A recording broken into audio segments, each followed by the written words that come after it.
Hey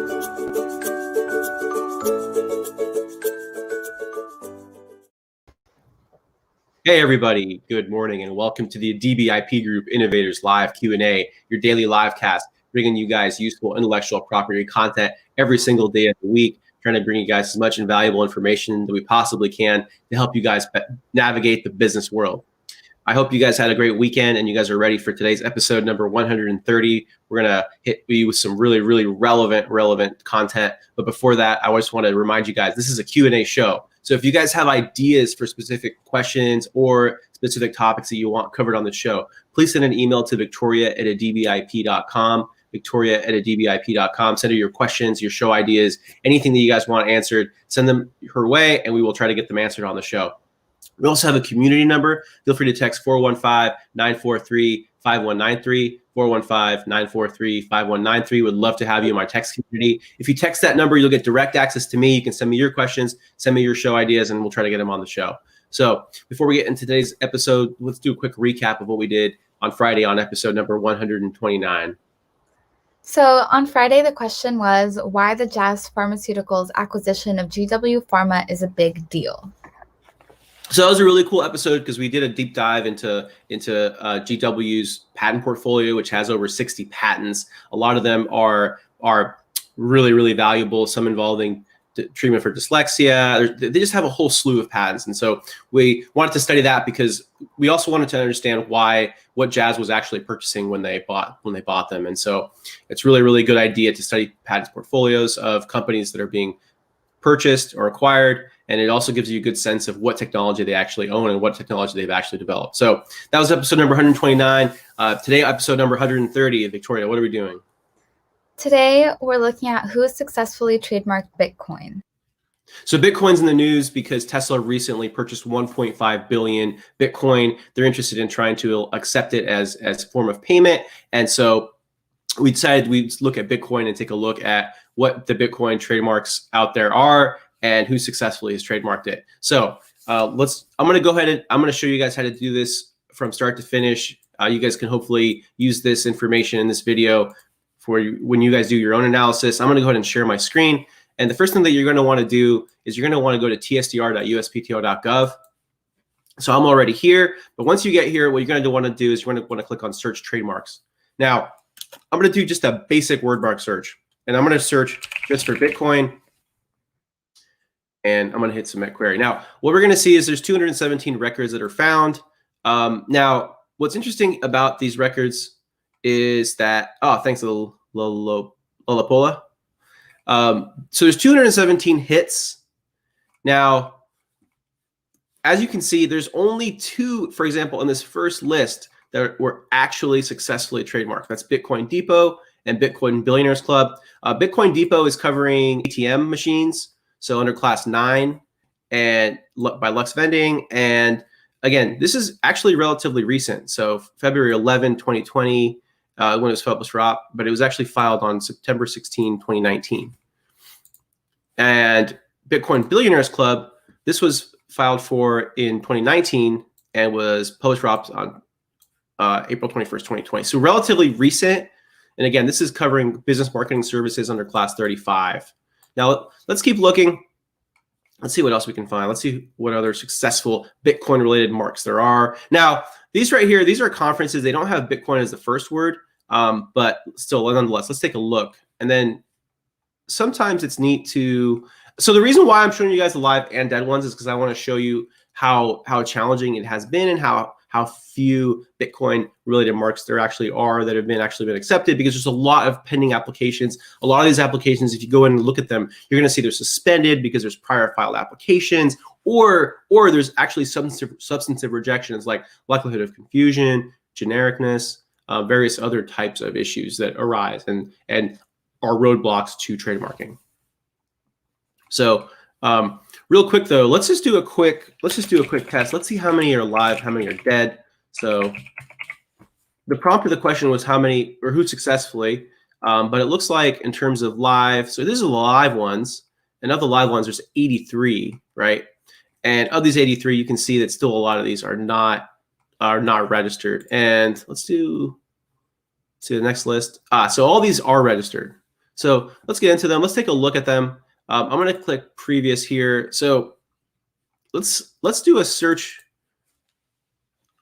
We're going to do an interesting search where we can actually figure out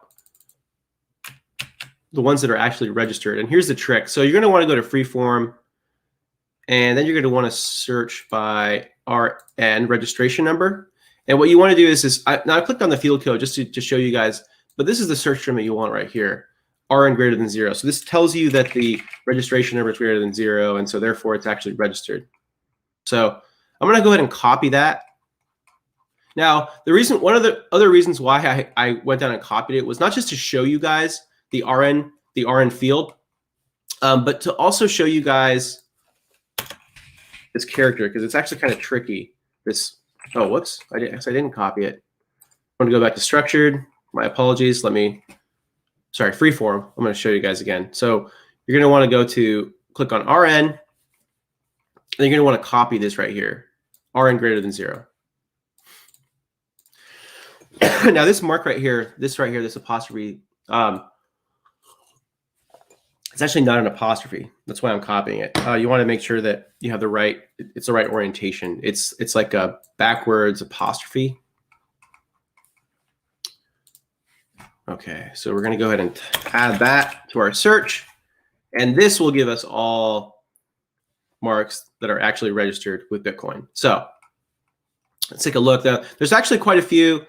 I'm going to go ahead and let's just do an image list search just so that we get some sense of what we're looking at. It gives you a nice summary of all the various marks out there. And as you can see, most of them are going to be word marks, and some of them are due to design elements, but for the most part, a lot of them are word marks. Let's go and let's just get a sense of what we're looking at here. So 43. So this is bringing tradition. So this is a slogan. This is owned. It looks like by looks like a Swiss entity. It looks like they have financial services like underwriting services, transport and delivery, and scientific and technological services under class 42. This is a slogan. Now, looks like a Bitcoin exchange related mark right here. This was applied for by Soft FX Holdings Ltd. And again, this is also registered back in 2017. And this is covering financial analysis under class 36. This right here, this is CEX Bitcoin Crypto Exchange. This was actually registered a while ago, back in 2017 as well. And this also covers a whole slew of different classes. So coffee cups under class 21, sweatshirts, so clothing under 25, buttons and badges under 26, and then financial and monetary affairs under class 36. So that's your financial services, and then computer programming and design under 42. So let's take a look at some of these other ones, like Bitcoin City. So this covers information technology, audiovisual equipment under class 9, advertising, business services under 35, underwriting services under 36. And again, this one is owned by a Slovenian entity. So pretty interesting. Bitcoin City. Now this is just the word Bitcoin by itself. This is owned by Katjes Facine. So this looks like a German entity. And again, this is filed for in 2018. And it's covering, it looks like it's unrelated to financials, but it's financial services, but it's flavorings, other essential oils for beverages, baking powder. So interesting. Let's take a look. Let's go in and look at the specimen.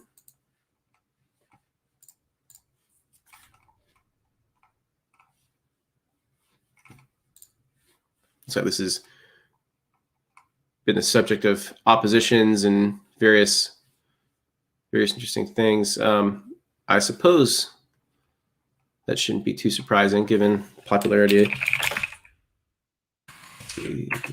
Oh, maybe we can't see the specimen. Maybe because it was filed internationally first.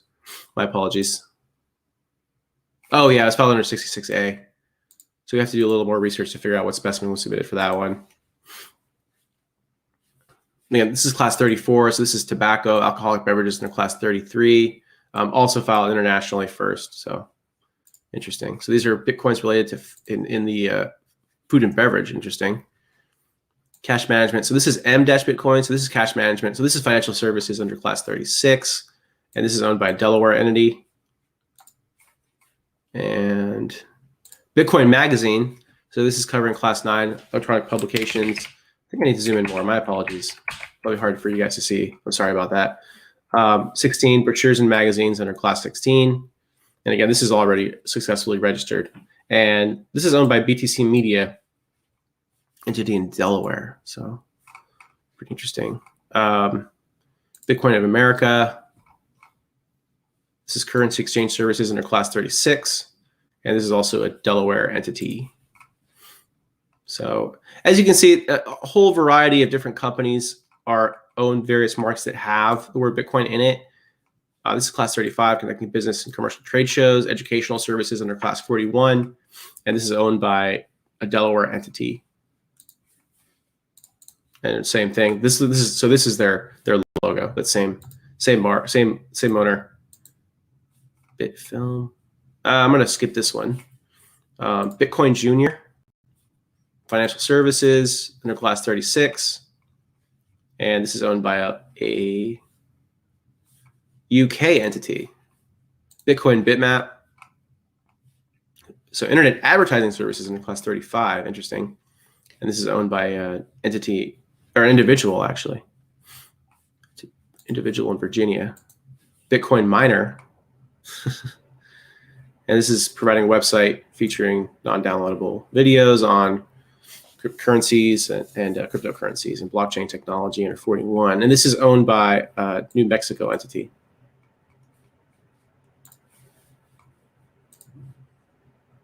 Bitcoin Guru, business consulting services under 35, educational services under 41. And this is owned by an individual in Canada. And here's just the letter B. So this is class 9 downloadable software, no mobile application, electronic cloud-based database of business directory information under 35, providing financial information under 36, and also 42, providing temporary and downloadable computer software for transfer of currency. So, and this is owned by, this is filed in the US. Let's take a look at this specimen, but this is owned by an entity in Luxembourg. Kind of curious as to what specimen was submitted. This was submitted in 2016. I'm going to zoom out here so you guys can see. So this is blockchain Bitcoin wallet. Oops, Bitcoin wallet. Okay.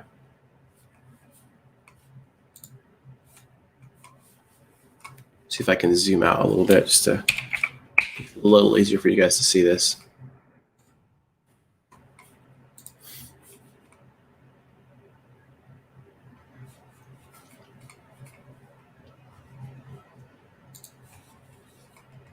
So pretty interesting. We're not going to finish. We don't need to go through the rest of these, but here's American Bitcoin Futures Exchange, American Bitcoin Exchange, Chicago Bitcoin Exchange. You can take a look at just who owns these. So these are owned by, this is an LLC in Chicago, and it's covering financial exchange services. Let's see if they did the same thing, that they also own this one. So it looks like it's the same company in Chicago that owns this one as well. Also financial services under 36. And then, yeah, you can see there's a lot. There's actually quite a few registered. Probably kind of more than one would expect just because the popularity of it. But again, remember, there are also a lot that are still pending. So just to show you guys how many are pending or dead, can do, let's see. So there's 46 that are pending and dead, or that are registered. Let's see how many are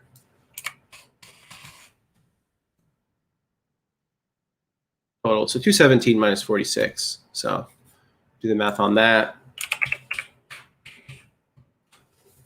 There's 171 that are either dead or pending. So that's a good amount.